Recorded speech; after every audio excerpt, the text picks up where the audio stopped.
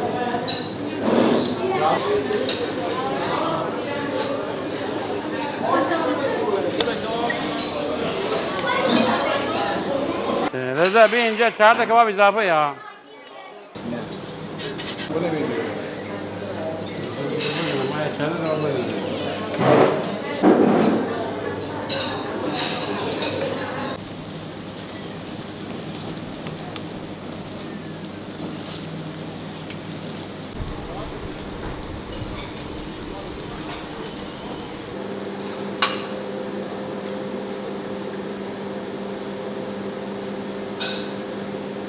بیا نوشتم و محسن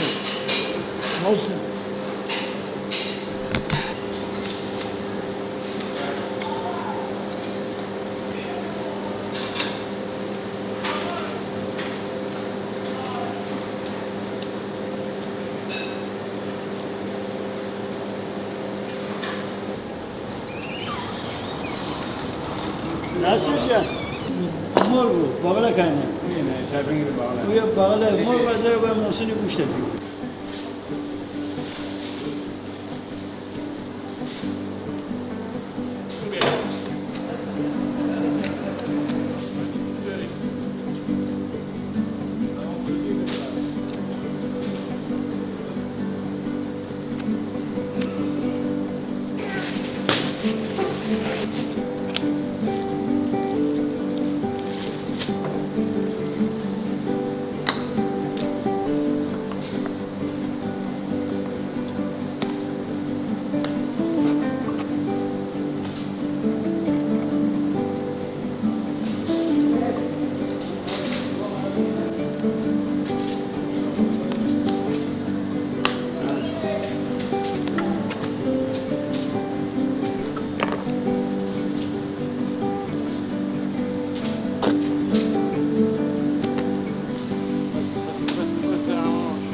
فلان یه مزه دیگری داره